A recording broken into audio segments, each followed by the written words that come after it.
Student, today we are doing DAV class 5th We and Our World, that is your social science chapter 3rd variation in shelters। कि shelter मतलब रहने की जगह में कितने variations होते हैं, कितने अलग अलग टाइप के शेल्टर्स होते हैं, वो सब हम इसमें डिटेल में पढ़ने वाले हैं। Look at the pictures of Bhimbetka rock shelters of Madhya Pradesh. Rock shelter क्या होते हैं स्टूडेंट? पत्थर से बने हुए घर होते हैं, उन्हें रॉक शेल्टर बोला जाता है। तो आइडेंटिफाई द इमेज में आ सकता है ये किसकी इमेज है? Bhimbetka rock shelter of Madhya प्रदेश।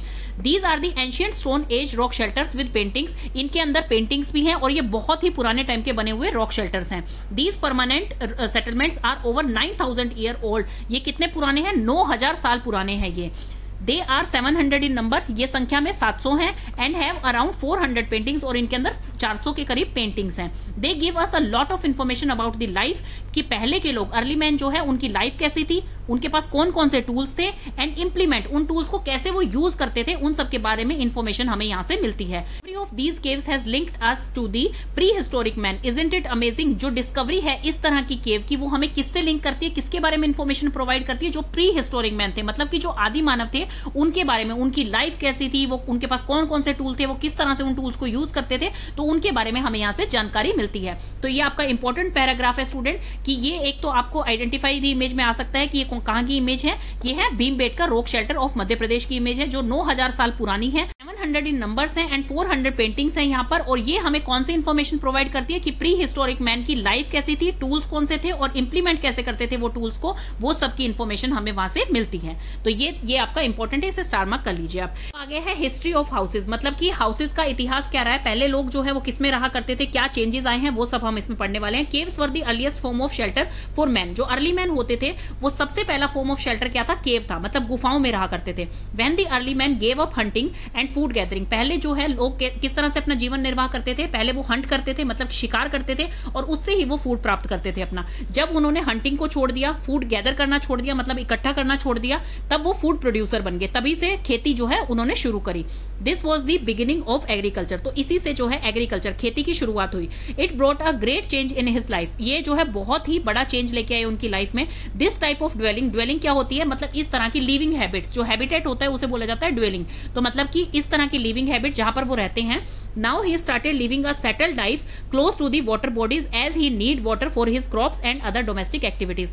अब जो है उन्होंने कहां रहना शुरू किया? उसके बाद जब पहले वो केव्स में रहते थे, फिर उसके बाद जब वो फूड प्रोड्यूसर बन गए, उन्होंने एग्रीकल्चर स्टार्ट किया, तो वो एक सेटल्ड लाइफ जीने लग गए। और वाटर बॉडीज के पास, मतलब जहां बॉडीज कौन सी होती है स्टूडेंट? जैसे कि रिवर हो गई है, छोटे छोटे पॉन्ड हो गए हैं, वेल हो गए हैं, मतलब जहां पर पानी की सुविधा उपलब्ध हो, वहां पर उन्होंने रहना शुरू कर दिया, ताकि वो अपने क्रॉप्स को भी पानी दे सके और डोमेस्टिक एक्टिविटी के लिए भी पानी का यूज कर सके।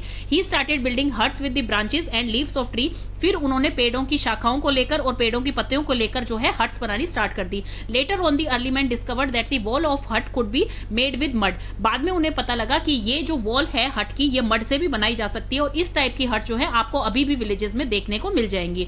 This type of huts are still found in villages. We have come a long way from the times when hut was the only type of shelter. अब बहुत टाइम बीत चुका है जब रहने के लिए सिर्फ हट्स होती थी। Today we have different types, sizes and designs of houses in different parts of India. आजकल आप देखेंगे तो हर टाइप के, हर साइज के और हर डिजाइन के घर आपको देखने को मिल जाएंगे। ऐसा नहीं है कि एक तरह के घर आपको देखने को मिलेंगे, हर रीजन में अलग घर होगा, साइज अलग होंगे, उनके डिजाइन अलग होंगे, तो आपको अलग अलग पार्ट ऑफ इंडिया में अलग अलग टाइप के घर देखने को मिल जाएंगे। These regional variation in houses arises from the difference in. ये आपका इंपॉर्टेंट है, अब आप इसको स्टार मार्क कर लीजिए कि वेरिएशन क्यों होती है हाउसेज में। वो उनके लैंडफॉर्म्स के कारण होती है, कि वो कहां पे स्थित है, मतलब प्लेन एरिया में है, माउंटेन्स पे है, कहां पे जो है वो घर है, तो वो उस पर डिपेंड करता है। क्लाइमेट कंडीशन वहां पर कैसी है, गर्मी बहुत ज्यादा होती है, सर्दी बहुत ज्यादा होती है, उस पर डिपेंड करता है। मटेरियल अवेलेबल, कि घर जो है आपको कहां बनाना है, पानी के पास बनाना है, लैंड्स पे बनाना है, माउंटेन्स पे बनाना है, कौन कौन से मटेरियल वहां पर इजीली अवेलेबल होंगे। तो इन तीन चीजों पे ये डिपेंड करता है कि किस तरह के घर वहां पर देखने को मिलते हैं। बिल्डिंग का हाउस, तो हाउस बनाने के लिए जो अलग अलग चीजें हैं उनको ध्यान में रखा जाता है, जैसे लैंडफॉर्म्स वहां पे क्या है, क्लाइमेट क्या है, मटेरियल अवेलेबल कौन से होते हैं वहां पे, end of course money. Money जो है वो भी बहुत इंपॉर्टेंट है, जिससे जो कि स्पेंड किया जाता है लैंड पे एंड कंस्ट्रक्शन करने के लिए, मतलब कि एक लैंड खरीदने के लिए और उसको कंस्ट्रक्ट कराने के लिए, घर बनाने के लिए। दो अलग अलग चीजें हैं और दोनों में ही मनी स्पेंड करना पड़ता है। देन आगे है types of shelter on the basis of landform. अब लैंडफॉर्म के बेसिस पे अलग अलग टाइप के शेल्टर, अलग अलग टाइप के घर कैसे होते हैं। तो सबसे पहले हिली एरियाज आ गए। हिली एरियाज में कैसे घर होते हैं? स्लोपिंग रूफ होती है। स्लोपिंग रूफ किस वजह से होती है student? It helps the snow and rain to slide off easily without damaging the roof. अब यहाँ पर स्लोपिंग रूफ इसलिए होती है क्योंकि क्या होता है, जो हिली एरियाज होते हैं वहां पे स्नोफॉल ज्यादा होती है, वहां पे रेन ज्यादा होती है, तो वो क्या होती है, ताकि वो यहाँ से जो है स्लाइड ऑफ कर जाए, मतलब यहाँ से नीचे गिर जाए, यहाँ पर रुके नहीं। अगर यहाँ पर जो है इस तरह की छत होती, फ्लैट रूफ होती, तो वो क्या करती, रेन का पानी भी यहाँ पर इकट्ठा होता, स्नो भी यहाँ पर जो है वाटर में ही कन्वर्ट होती, इससे जो है रूफ डैमेज हो सकती थी। इसीलिए यहाँ पर जो है स्लोपिंग रूफ बनाई जाती है, ताकि यहाँ पर कुछ भी जो है इकट्ठा ना हो सके, वो स्लाइड ऑफ हो जाए और जो है आपकी रूफ डैमेज ना हो। Such houses are found in Srinagar and Shimla. तो इस तरह के हाउसेज कहाँ पाए जाते हैं, शिमला में, श्रीनगर में, जो भी हिली एरियाज हैं जहाँ पे स्नोफॉल होता है, तो वहां पे इस तरह के घर देखने को मिलते हैं। The houses here are mainly made up of cement, bricks and wood. यहाँ पर जो है सीमेंट, ब्रिक्स एंड वुड जो है मेनली यूज किए जाते हैं हाउसेज बनाने के लिए। ये हिली एरिया की बात कर ली हमने। अब आगे हैं प्लेन्स में। Houses are build with thick wall and high flat roof to keep them cool in summers. Plain area में जो हाउसेज होते हैं उनकी वॉल थिक होती है, हाई होती है और फ्लैट रूफ होती है। जैसे यहाँ पर स्लोपिंग रूफ थी, यहाँ पर क्या है, फ्लैट रूफ है। ये आपको दिखाई दे रही है, यहाँ पर फ्लैट रूफ है, ताकि समर सीजन में वो ठंडी रह सके, कूल रह सके। The material of construction are mainly cement and bricks. यहाँ पर जो था सीमेंट, ब्रिक्स एंड वुड था, और यहाँ पर जो है प्लेन्स में वो कौन सा मटेरियल यूज होता है, cement and bricks. Many people sleep on the flat roof in region of high temperature like Rajasthan. यहाँ पर टेम्परेचर हाई रहता है, जैसे कि राजस्थान एग्जाम्पल दिया हुआ है, वहां लोग जो है वो छत पे सोते हैं। जैसे ये एग्जाम्पल यहाँ पर दिखा भी रखा है, जहां लोग जो है वो छत पे सो रहे हैं। सिटीज में क्या होता है, जो कि मेट्रो सिटीज टाइप हैं, तो उनमें क्या होती है, पॉपुलेशन ज्यादा आती है वहां पर, क्योंकि वहां पे जॉब अपॉर्चुनिटीज अच्छी मिलती है, एजुकेशन अच्छी मिलती है, तो उस वजह से वहां पे पॉपुलेशन ज्यादा आ जाती है, लेकिन स्पेस कम होता है, स्पेस लिमिटेड ही है। तो इसलिए वहां पर हाई राइज अपार्टमेंट बिल्डिंग्स बनाई जाती है, फ्लैट्स बनाए जाते हैं, तो वो वहां पर बहुत ही कॉमन होते हैं, क्योंकि वहां पर लिमिटेड लैंड होता है और पॉपुलेशन ज्यादा होती है। सिटीज में हाई राइज बिल्डिंग और अपार्टमेंट्स क्यों बनाए जाते हैं, क्वेश्चन भी आपके लिए इंपॉर्टेंट है, क्योंकि वहां पे लिमिटेड लैंड होता है और पॉपुलेशन ज्यादा होती है, इस वजह से वहां पर हाई राइज बिल्डिंग्स बनाई जाती है। अब इनमें मेन डिफरेंस क्या था, जो हिली एरियाज थे वहां पे स्लोपिंग रूफ होती है और वो सीमेंट, ब्रिक्स एंड वुड के बने हुए घर होते हैं। प्लेन एरियाज में जो रूफ होती है वो थिक वॉल होती है और फ्लैट रूफ होती है, और जो घर बने हुए होते हैं वो मेनली सीमेंट्स एंड ब्रिक्स के होते हैं। तो ये इनमें मेन डिफरेंस था, जैसे कि आपको फोटो में दिखाई भी दे रहा है। नेक्स्ट आपका आ गया है इन एरिया और एन आइलैंड। ये होता है समुद्र के पास वाला इलाका। यहाँ पर लोग जो है स्टिल्ड हाउस बनाते हैं in the flood prone area.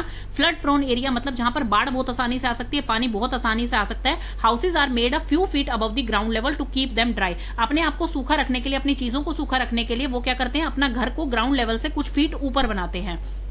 One has to climb 5-6 stairs to step inside the house। किसी को भी घर के अंदर आने के लिए जो है स्टेयर्स चढ़ के आना पड़ता है, 5-6 स्टेयर्स जो है वो चढ़ के आना पड़ता है। They keep the inhabitants safe from the wild animal। तो इस तरह से ये अपने आप को वाइल्ड एनिमल से भी सेफ रख पाते हैं। The flood water easily drain out from in between the stilt without damaging the house। तो अब जो ये स्टिल्ट बना रखी है, जो यहाँ पर ये जगह बना रखी है, ये क्या करती है, फ्लड का अगर कोई पानी यहाँ पर आ भी जाता है तो वो आसानी से निकल जाता है इस स्टिल्ट की वजह से, और without damaging the house, house को कोई डैमेज नहीं होता है। The stilt houses are made of bamboo, wood and coconut shaft. जो स्टिल्ट हाउस होते हैं वो किसके बने हुए होते हैं, बैम्बू के, वुड के एंड कोकोनट शेफ्ट के बने हुए होते हैं। तो हमने 3 तरह के हाउसेज पढ़े हैं। ये दोनों जो है इनमें आपका डिफरेंस भी आ सकता है, क्योंकि हिली एरियाज में क्या है, स्लोपिंग रूफ होती है, प्लेन एरियाज में जो है फ्लैट रूफ होती है। ये जो होते हैं किससे बने हुए होते हैं, cement, brick and would say, और ये जो है ये सीमेंट एंड ब्रिक जो है मेनली मटेरियल इसमें कंस्ट्रक्शन में यूज होता है। जो आपके कोस्टल एरियाज और आइलैंड के होते हैं ये स्टिल्ट हाउस होते हैं, मतलब few feets above the ground level होते हैं, ताकि वो इजीली बच पाएं फ्लड से या फिर वाइल्ड एनिमल से, वो अपने आप को सेफ रख पाएं। अब यू नो में आपका आ गया है houses in earthquake prone area in Japan are build with bamboo and wood to minimise the damage to life and property. Rebuilding of such houses is not very difficult. अब जो earthquake prone area होता है, मतलब जहां पे earthquake जो है बहुत इजीली आ सकता है, वहां पर जो है जापान में बैम्बू और वुड के हाउसेज बनाए जाते हैं। किस लिए बनाए जाते हैं, अगर मान लीजिए अर्थक्वेक की वजह से वहां पर कोई डैमेज आता भी है, तो ना तो वहां पर लाइफ को कोई डैमेज होगा, ना प्रॉपर्टी को ज्यादा डैमेज होगा, क्योंकि ये वुड के और बैम्बू के बने हुए हाउसेज हैं। अगर ब्रिक और सीमेंट के बने हुए हाउसेज होते हैं तो उससे लाइफ को भी बहुत ज्यादा खतरा हो सकता है और सामान को भी बहुत ज्यादा खतरा हो सकता है, प्रॉपर्टी को भी खतरा हो सकता है। तो यहाँ पर क्या है, प्रॉपर्टी और लाइफ को ज्यादा डैमेज नहीं होता है। उन ऐसे हाउसेज को रीबिल्ड करना, दोबारा बनाना भी बहुत ईजी होता है। तो ये भी आपके लिए इंपॉर्टेंट है, इसको भी आप टिक कर लेंगे। in a society because we are dependent on others for the fulfillment of our needs। हम एक सोसाइटी में रहते हैं क्योंकि हम एक दूसरे के ऊपर डिपेंडेंट होते हैं ताकि हम अपनी नीड्स को पूरा कर सकें। Community living teaches us to care for others and share facilities like water, electricity, roads, markets etcetera. अब कम्युनिटी लिविंग हमें क्या सिखाती है, हमें सिखाती है ताकि हम जो है दूसरों के साथ अपनी चीजों को शेयर करें। जैसे कि बहुत सारी फैसिलिटीज हम शेयर भी करते हैं, वाटर है वो हम शेयर करते हैं, इलेक्ट्रिसिटी शेयर करते हैं, रोड शेयर करते हैं, मार्केट शेयर करते हैं। तो ये सब चीजें हम शेयर करते हैं, यही हमें सिखाती है हमारी कम्युनिटी लिविंग। अब डू यू नो में आ गया है आपका most houses are built close together as people like to live in the company of others. अब देखा होगा हाउसेज जो होते हैं बिल्कुल सटे हुए होते हैं एक दूसरे से, मतलब बिल्कुल क्लोज बने हुए होते हैं। किस वजह से बने होते हैं? क्योंकि पीपल जो होते हैं, लोग जो होते हैं, एक दूसरे की कंपनी को एंजॉय करते हैं, अपने नेबरहुड को एंजॉय करते हैं।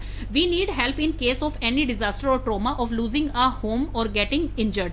हमें जो है तुरंत हेल्प मिल जाती है किसी भी डिजास्टर आने पे, कोई ट्रॉमा होने पे, या फिर अपना अगर घर हम खो देते हैं या इंजर्ड हो जाते हैं कोई नेचुरल डिजास्टर्स की वजह से, तो उसमें क्या होता है हमें तब भी अपने नेबरहुड से जो है हेल्प मिलती है। जैसे कि नेबरहुड पुलिस स्टेशन जो है वो हमें हेल्प और सिक्योरिटी प्रोवाइड करते हैं। जो एम्बुलेंस, हॉस्पिटल्स ये होते हैं, डॉक्टर्स होते हैं, ये हमें फर्स्ट एड प्रोवाइड करते हैं। तो इसमें क्या महत्व बता रखा है, इसमें सारी इंपॉर्टेंस बता रखी है आपकी कम्युनिटी लिविंग की। नेबरहुड आपको किस तरह से हेल्प करता है, कोई भी डिजास्टर आता है, कोई भी ट्रॉमा आता है, तो उस केस में क्या होता है नेबरहुड हमें हेल्प करता है। जैसे कि पुलिस स्टेशन हमें हेल्प एंड सिक्योरिटी प्रोवाइड करती हैं, डॉक्टर्स एंड हॉस्पिटल हमें क्या प्रोवाइड करते हैं, फर्स्ट एड प्रोवाइड करते हैं।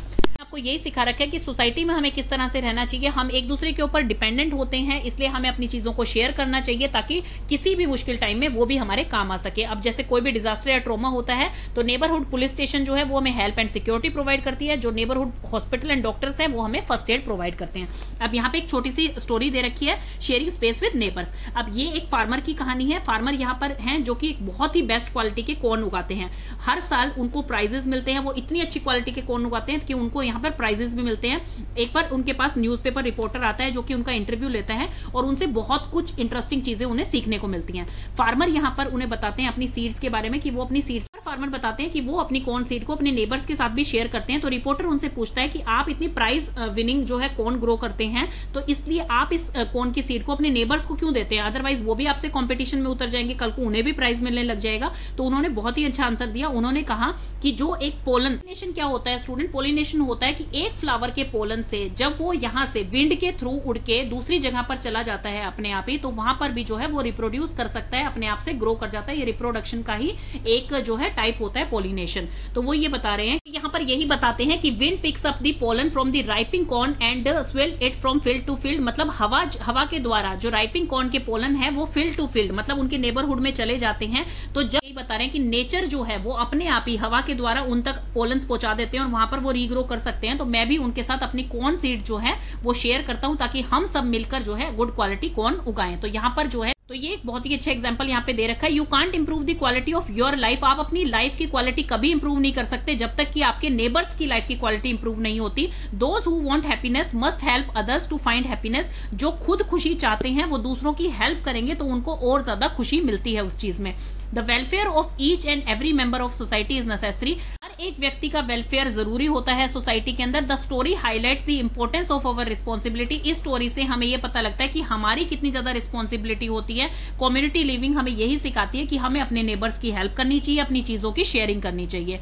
Create a happy, safe and comfortable neighbourhood. हमें अपना neighbourhood safe, happy and comfortable बनाना चाहिए। अब ये आपके लिए इंपॉर्टेंट है कि नेबरहुड वॉच प्लान क्या होता है, इसको आप स्टार मार्क कर लीजिए। डू यू नो में आ गया है कि पुलिस एनकरेज करती है पीपल को to follow the neighbourhood watch plan. Neighbourhood watch plan क्या है स्टूडेंट? कोई भी सस्पिशियस कैरेक्टर, मतलब कि कोई भी सस्पिशियस व्यक्ति आपको दिखाई देता है अपनी कॉलोनी के अंदर, एक्टिविटीज आपको उसकी अजीब लगती हैं, या फिर आप कोई भी सामान मिलता है आपको वहां पर अपने नेबरहुड में, तो आपको तुरंत जो है पुलिस को रिपोर्ट करना चाहिए कि कोई भी संदिग्ध चीज, कोई भी सस्पिशियस चीज आपको अपनी लोकेलिटी में दिखती है तो उसके लिए तुरंत आप अपने नेबरहुड पुलिस स्टेशन में इन्फॉर्म करें ताकि उससे आप सेफ रह पाए। It is a wonderful way of crime prevention. ये बहुत ही वंडरफुल वे है ताकि आप अपराध को रोक सकें।